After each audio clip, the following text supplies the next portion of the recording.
if you're watching this, chances are you're one of the people that's tried self-improvement many, many times before, and you're struggling to get started, struggling to stay consistent, right? And here I just want to give you a couple tips on some of the reasons why you might be struggling with self-improvement.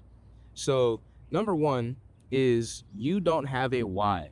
A common theme in people who have undergone self-improvement and really stuck with it is that before self-improvement, they had something in their life that was just so painful, so uncomfortable that they just could not be content with it, right? Self-improvement, a lot of times for those kinds of people, is not necessarily a running towards the better life, but running away from the current life that they had. Let me give you sort of a business-focused example, right? Like imagine someone has a job, they went to college, got a good job, like did what they were quote unquote supposed to do, right?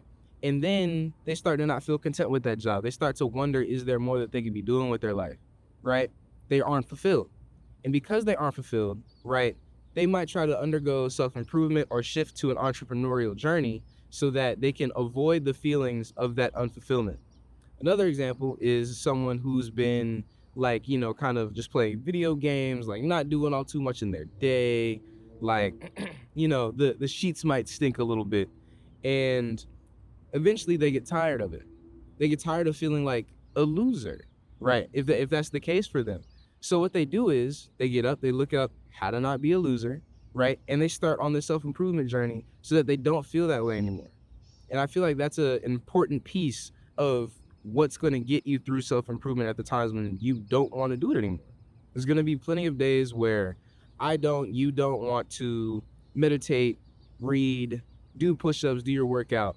But at the end of the day, there has to be some reason that keeps pushing you forward. So that's number one. You need to know your reason. Now on to number two. We have you do too much too fast, right? The concept of progressive overload is you increment a little bit at a time. You start with something that you can do, and then once you can do that comfortably, you do more. Once you can do that comfortably, you do more. And you do that over and over and over and over and over again until you reach your goal, right? I think that a lot of times people see like, the people's chapter 10s, right? When they're on their chapter 1, right? So people might try to jump in and say, oh, I'm going to meditate for 20 minutes, or I'm going to read for an hour, or I'm going to, take a ice bath, like a cold plunge or anything like that. And that's all fine and dandy, right? But it's very difficult to maintain because it's a thorough shock to your system, right? And you don't want to shock your system. What you want to do is kind of gradually ease into self-improvement so that you can be in it for the long run. It would be like ego lifting in the gym, right? You go there and you can't really lift the weight all that well, but you do it, a couple times and nobody really looks at you, but you look at you and you're really proud of yourself at what you were able to do. But when that soreness comes in the next day, it's just like, dang, like I physically can't go to the gym again. Like you need to train your body to handle those high loads. You need to train your body to be able to meditate for 20 minutes or read for an hour or like consistently take cold plunges or cold showers or whatever else your self-improvement kind of calls for. And that naturally leads me into number 3, which is you're doing somebody else's self-improvement. If you're watching this video, you've probably seen a whole bunch of videos like it where people will tell you, hey, start self-improvement by doing this, start self-improvement by doing that. And there's always going to be like themes, common habits, common things that people do because they work, right? When I started my mental health protocol, it was going on a walk outside, meditating, reading, journaling, right? Like all things like that you've heard before when people talk about self-improvement. But that was because I did research and for myself saw things that would help improve my mental health. That was my goal. It just so happened to overlap, right?